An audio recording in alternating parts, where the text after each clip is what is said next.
Ladies and gentlemen, welcome to the talkSPORT Darts YouTube channel. My name is Harry Durham. The 2026 Premier League lineup has been announced. Huge news in the darting world. Joining me to look through it all is talkSPORT commentator Chris Murphy. Murph, it's one of the most special times of the year. We've just had the World Championships done and dusted. Luke Littler goes back to back, and now just days later we've got the Premier League announcement. How you feeling? Yeah, it's always an exciting time. I think often now we're talking about the players who miss out rather than the ones that are in. Actually, when you mentioned Luke Littler winning the World Championship there, it just reminds me of a couple of years ago when the big conversation was, is Luke Littler going to be in the Mm. Premier League after he reached the final on debut? Of course he was, and the rest is history. I don't think there's as big a fanfare, as big a question this year about any of the sort of big stars of the sport. We knew that Gary Anderson wasn't going to be playing in it, even if he went on to win the World Championship. But it's always an interesting and exciting time when we finally find out those eight players. Well, should we tell the listeners and the viewers the eight players then? I know people are probably saying, get to it, get to it. So here it is. Number one, the reigning world champion, Luke Littler. Number two, the 2025 Premier League champion, Luke Humphries, on debut. So, as you know, darts fans, if you don't know, the top four in the order of merit automatically get in. So the third player in the world right now is Gian van Veen after his incredible World Championships campaign. Number four in the world is Michael van Gerwen, the seven-time Premier League champion. Number five, and I think this is a bit controversial, Stephen Bunting, who finished eighth last year.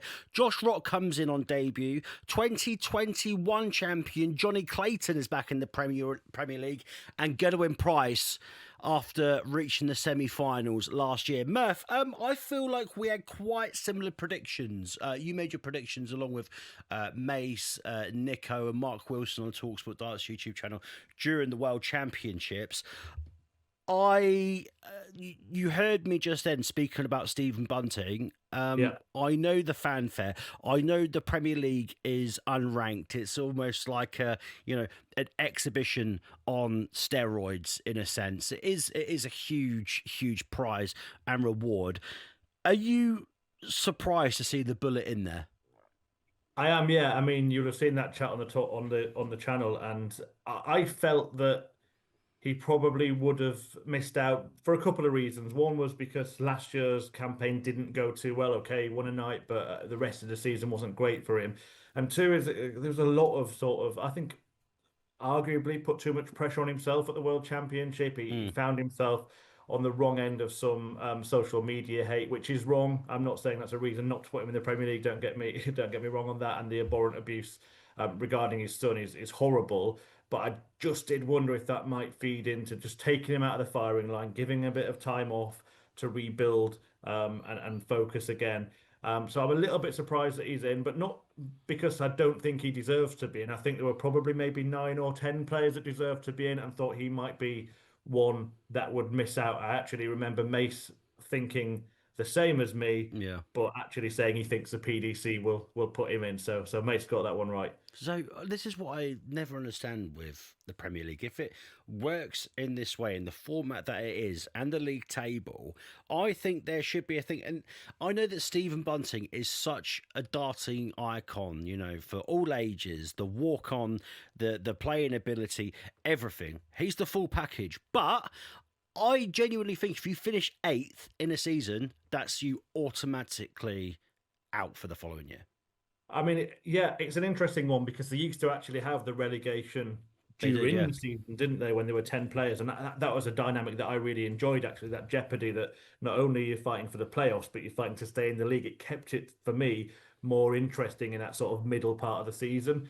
But that's an interesting one, Harry, because I like it, but I think the PDC really worry if what happens if Luke Humphries finishes eighth Mm, one year? What happens if somehow Luke Littler finishes eighth one year and then they yeah. can't put him in the Premier League for the following year due to their own rule? But yeah, I think it would have been understandable to leave Bunting out. Interestingly, the one that I did pick was Nathan Aspinall, and I Yes. think he ticks all the boxes as well.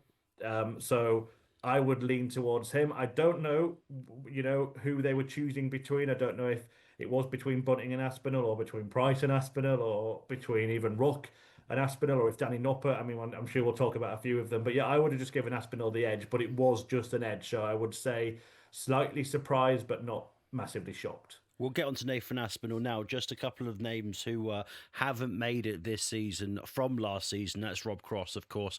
A lot of issues on the board and also away from the board at the same time as well.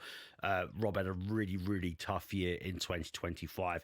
Chris Dobie drops out as well, and Nathan Aspinall, like we've mentioned. 3 wins, I should say, sorry, on the European Tour in 2025, 3 televised ranked quarterfinals, and I know he didn't play the maximum amount on the floor, only playing 10 Pro Tours, but still got 3 wins on there as well. I know his ranking plummeted, but I spoke to Nathan, I can't remember when it was. I think it was when the Premier League was actually coming to its climax, or is it was at the Target September launch. And I get on really well with Nathan. He's absolutely fantastic. And I said to him, people have been giving you dog's abuse for no reason, and you've actually had a really successful 2025. Yes, you may not have given the tour and the floor the respect that it needed, and you dropped down in the rankings, but a lot of people, like your armchair fans, will just see Nathan Aspinall as a walk-on merchant. But Nathan Aspinall, for me, was in my original list to be on this from everything that he did in Europe, and also reached in the semi-finals of the Premier League last year as well. Yeah, and that just kind of is one of the reasons that I would have given him the edge over Bunting. Much better performance in the Premier League last year. Him and Gerwyn Price last year were the 2 players that people were sort of saying who maybe shouldn't be in, and they both went on to have good campaigns. Also, the final at the Players' Championship finals just before the World Championship. Usually, I know it was a long World Championship, but usually the Players' Championship finals is recent enough to show that a player's in good form. If you look at the major tournaments, Nathan Aspinall had a better year in 2025 than he had in 2024. So what's kind of baffling, and I'm sure it will be to him, is how did he get in 2024 and then not in 2025? And I suppose the answer is that 9, 10, 11 doesn't go into 8, unfortunately, and he was the unlucky one on this occasion. Did he need a longer run in the Worlds, do you reckon? I know obviously he went out to Kevin Dutz, who was just absolutely on fire. One of the games of the tournament, by the way, because them two are just throwing absolutely everything at it. 12 180s to Kevin Dutz's 11. Aspinall, 3-ton plus checkouts, Kevin Dutz, 5. When you're breaking it down, 13 legs to 17, I know there was a bit of a dip towards the end of that game. But do you think if he would have gotten into the latter rounds of the Worlds, he definitely would have been in this competition? Arguably, but then Josh Rock didn't have the run that people expected him to have. Stephen Bunting went out at the same stage as Nathan Aspinall. Gerwyn Price went out earlier than Nathan Aspinall. So again, when you're comparing it, it's really difficult to say what the deciding factor was. And I actually think as well, last year there were many more worries about his injury as well, and of course. he seems to have put that behind him. So if you were going to just look at the 2 years in isolation and said which year did he get in and which year didn't he get in, you'd say getting this year and not last year. So yeah, I am actually quite surprised on that one. On Nathan Aspinall not being in. It's certainly a player that I would look forward to watching, and I think he will be a miss to the Premier League. Josh Rock coming in on debut as well. I mean, he's going to be so grateful that no one has to ask him the questions of, are you going to be in the Premier League whenever he steps into a press conference, because he is there. What do you think he got? What do you think, what got Josh over the line? You could say the World Cup and the clutch finish, and you could say the iconic World Match Play semi-final against Luke Littler this year as well, and latter rounds of other competitions at the same time, his scoring power. Do you reckon the PDC are seeing more of a youthful edge in someone like Josh Rock compared to some others? Potentially. I also think the PDC are very aware of how dominant Luke Littler was in the World Championship, and how some of the conversation has been, well, have we got another Phil Taylor on our hands in terms of dominating the sport? Is that good for the sport? And I actually think some of the thinking might be putting Josh Rock in the Premier League might develop him to that next level where maybe he could be the one or one of the players that could put it up to Littler, could start to challenge Littler long term. Rock himself said he thinks that's the way darts will go, that it will be him and Littler Mm. battling it out for the major titles. He's yet to cross that line aside from the World Cup that you mentioned.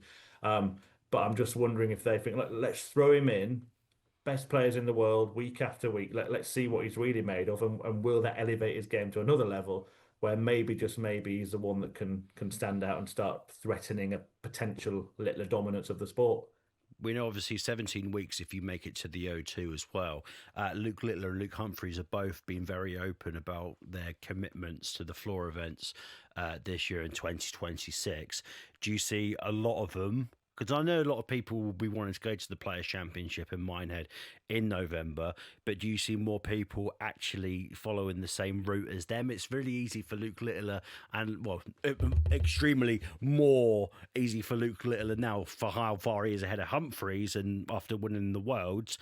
But if you're someone like a Gezi or a Johnny Clayton, do you reckon you will, put maybe some Euro tours and floor events to the side? I think they have to, considering what happened at the World Championship this year, where a lot of players who hadn't played a lot of darts throughout the course of the year had brilliant runs, really emerged, unlikely candidates going deep in the tournament.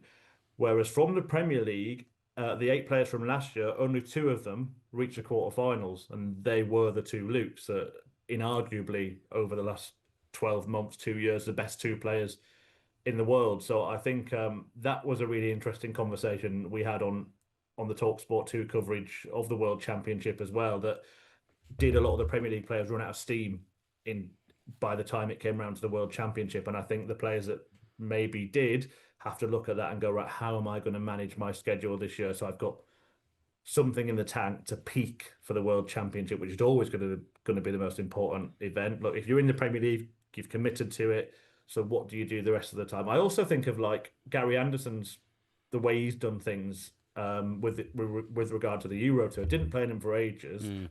And then when you drop down the rankings, he starts entering them again and starts climbing back up the rankings. So I think you can be quite smart with it as well. If you skip a lot of events one year, then when it comes to defending that prize money, there's nothing to defend. So it's all Yeah. bonuses. So when you've got a high ranking, that's the time to be managing your schedule more. You're not actually kind of you don't have to keep playing in them, and when you do drop down, then you're not defending an awful lot, and it makes it easier to get back up. Outside shots that are missing from the 2026 Premier League. James Wade, match play and UK Open finalist. I thought James had a pretty successful year. We could say off the back of the match play, it probably wasn't all that. I mean, not enough in the Grand Prix and the Slam as well. The Slam was, I think, by James's standards, and he'd agreed that it was absolutely pathetic. But will James be too bothered? Because he's spoken about before about his face not fitting in the Premier League. But when James Wade is, on his day, he's box office on the board, in my opinion. I agree, and I think you can force yourself in, right? You can get yourself into the top 4 in the world, and then you're going to be in there. But as you said, I think it just fell apart a little bit at the back end of the year, didn't it? With that Grand Slam, okay, quarterfinal at the Players' Championship finals, but you need to go further than that really to make an impact. Got to the 2 finals earlier in the year, but didn't pick up a major title. And then, of course, the World Championship going out in the second round. I think that was the sort of nail in the coffin for Wadey this time. I keep looking down at my phone and my notes as well. Probably like you right now, Chris. All of my darts group chats of Darts League and mates as well. The group chats are going off and everyone's saying exactly the same thing. Only one thing I don't agree with is Stephen Bunting. I would love to be able to cross over to the Netherlands right now and see how Danny Noppert's getting on. 4 ranked semi-finals in 2025. He's going to be annoyed, I think. Yeah, I think he's got the right to be. I am going to put my cards on the table. I'm not a massive advocate of Danny Noppert for the Premier League at the moment. I think, look, he played one of the best matches, probably the best match at the World Championship was him against Justin Hood. Brilliant game. Both players played their part. But I just think it sounds horrible and it's a darts competition at the end of the day, but I do think he still lacks that little bit of X factor, Yeah. that little bit of character and personality that you need to get people on the edges of the seats or off the seats altogether in arenas. And yeah, I think maybe, Danny Noppert is unfortunately one of those players who's going to have to do a lot more than some other players to get in. But that's just the way it is with the Premier League. It's kind of always been that way. And personally, it doesn't make me any less likely to watch with Danny Noppert not being in. Sorry, Danny. Sorry, Danny boy. Chris, have I missed anything? Is there anything off the top of my head that I haven't, that we don't leave any stone unturned? But I feel like I've covered absolutely everything. Outside Yeah, shots, I people think it was. missing. I'm just thinking if there's something Yeah, I think it was else. probably between. I mean, I guess I'm just trying to work. I guess Nathan Aspinall was in the running. Yeah. I guess Danny Noppert was in the running. Um, like Gary Anderson, no, because they said no. Maybe Ryan Searle, that late run to Yeah, but Ryan said as well that he feels like his face doesn't fit for it, and you think about the amount of games and the amount of sets that he won to nil up until what was it, the semi-final, quarter-final Yeah. stage. But Ryan at the same time, you're looking at, and it's so harsh, and I really like Ryan Searle.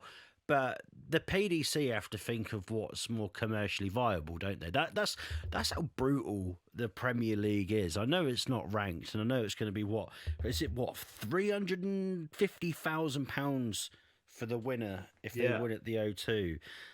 I mean, everyone wants that sort of money. Yeah, and a nice bit of bonus money for a weekly win as well. Exactly, and it is a bit brutal when players come out and say their face doesn't fit the Premier League, because you can do so well in a competition, then all of a sudden this exclusive group just goes off. Yeah, I think. I mean, it's really difficult. I actually think Ryan Searle would fit the Premier League personally. I think the way that he plays the game is exciting. He's very quick. The incredible story about his sight as well, that obviously became much more in the public domain at the World Championship. Inspiring stuff. A bloke that can hardly see to be that good at darts. It is remarkable. He's got the whole heavy metal image as well. I think it's a good one that could really play into that Premier League sort of atmosphere, that dynamic as well. So I think he might have been closer than we think, and I think maybe if he has another good year, he's someone we might be talking about next year. One other point I wanted to make actually on Danny Noppert is maybe, just maybe, Gian van Veen having such a good year and forcing his way in has gone against him as well, because you've already got 2 Dutchmen in there. It's 3 Dutchmen. Yeah. It's kind of overkill. If he'd been a different nationality, say German or Belgian, would he have managed to get in? Would that have been a defining factor as well? So yeah, I think there are a couple of players that will find themselves sort of a little bit unlucky, but I don't think it's like there are 5-6 players who are going to be really aggrieved this time. I think it was probably between a maximum of like 8 out of 10. Yeah, and you think about this time last year when you had, I think it was Johnny Clayton. Johnny's back in, and we know how much Johnny loves the Premier League. Mike De Decker obviously didn't make it in after winning his first major.